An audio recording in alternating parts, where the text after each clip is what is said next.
ফিলিস্তিন রাষ্ট্র প্রতিষ্ঠার দাবিতে বিশ্বব্যাপী চলমান ছাত্র আন্দোলনের প্রতি সংহতি জানিয়ে ঢাকা বিশ্ববিদ্যালয় এলাকায় সমাবেশ করছে ছাত্রলীগ। এ নিয়ে আরো জানাতে সরাসরি যোগ দিচ্ছেন সহকর্মী শাহাদাত স্বপন। স্বপন, এই মুহূর্তে ঢাকা বিশ্ববিদ্যালয় এলাকায় ছাত্রলীগ কি কর্মসূচি পালন করছে, তাদের কি দাবি? এলো Beximco bond, Beximco first unsecured zero coupon bond.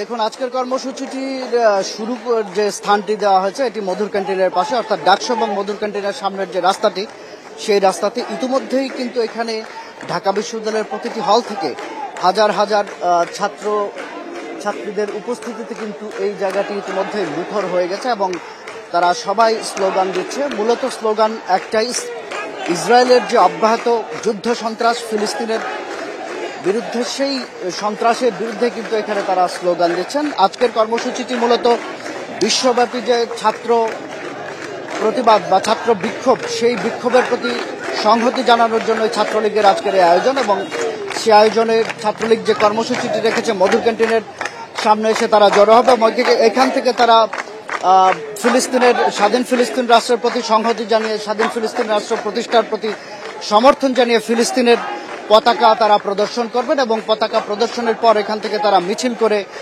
Fuller road হয়ে, শহীদ মিনার হয়ে সন্ত্রাস বিরোধী রাজু ভাস্কর্য অর্থাৎ টিএসসিতে এসে তাদের যে পদযাত্রা, সেই পদযাত্রা শেষ করবেন এবং সেখানে তারা সমাবেশ করবেন এবং সেই সমাবেশে ছাত্রলীগের সভাপতি, সাধারণ সম্পাদক সহ কেন্দ্রীয় নেতারা বক্তব্য রাখবেন। সেই প্রস্তুতি কিন্তু এই মুহূর্তে মধুর ক্যান্টিনের সামনে চলছে। মধুর ক্যান্টিনের সামনে এবং ডাকসু ভবনের মাঝখানের যে জায়গাটি, এই জায়গাটিতে আমরা দেখতে পাচ্ছি যে হাজার হাজার ছাত্রছাত্রীর উপস্থিতিতে মুখর হয়ে গেছে এবং তারা স্লোগান অব্যাহত রাখছে। এবং আমরা যতদূর জানতে পেরেছি যে কিছুক্ষণের মধ্যেই ছাত্রলীগের কেন্দ্রীয় নেতারাও এখানে এসে তাদের আজকের যে কর্মসূচি, সেই কর্মসূচিটি আনুষ্ঠানিকভাবে শুরু করবেন।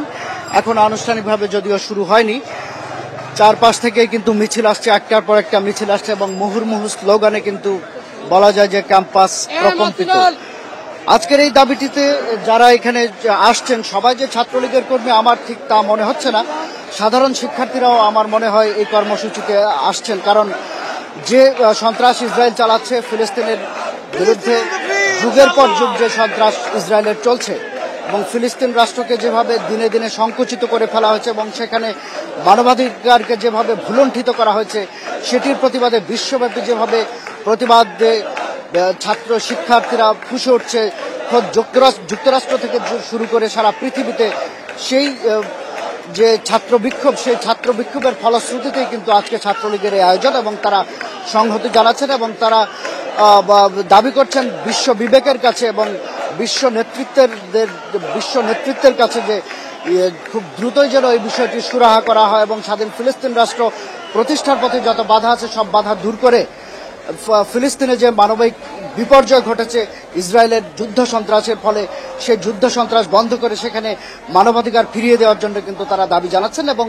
এখানে যখন ছাত্র নেতৃবৃন্দ বক্তব্য রাখবেন, তাদের বক্তব্য কিন্তু এই বিষয়গুলো উঠে আসবে এবং তারা বিশ্বব্যাপীকে জাগ্রত হওয়ার জন্য কিন্তু আহ্বান জানাবেন এবং বিশ্বব্যাপী যে ছাত্র সমাবেশ বা ছাত্র বিক্ষোভ চলছে, সেই বিক্ষোভের প্রতি তাদের এই যে আজকের যে সংহতি, এই সংহতি তারা কিন্তু অব্যাহত রাখবেন যতদিন না স্বাধীন ফিলিস্তিন রাষ্ট্র প্রতিষ্ঠিত এবং মানবাধিকার সেখানে প্রতিষ্ঠিত হয়, ততদিন তাদের এই প্রতিবাদ অব্যাহত থাকবে। এরকম মনোভাবে কিন্তু এখানকার সমবেত ছাত্র শিক্ষক যারা আছে, আজকের যে শিক্ষার্থীরা আছে, বিভিন্ন ঢাকা বিশ্ববিদ্যালয়ের বিভিন্ন হল থেকে যেসব শিক্ষার্থীরা এখানে জমায়েত হয়েছে, তাদের সবার মুখে কিন্তু একই কথা। স্বাধীন ফিলিস্তিন প্রতিষ্ঠায় এই বিক্ষোভ। ঢাকা বিশ্ববিদ্যালয় থেকে জানাচ্ছিলেন সহকর্মী শাহাদাত স্বপন।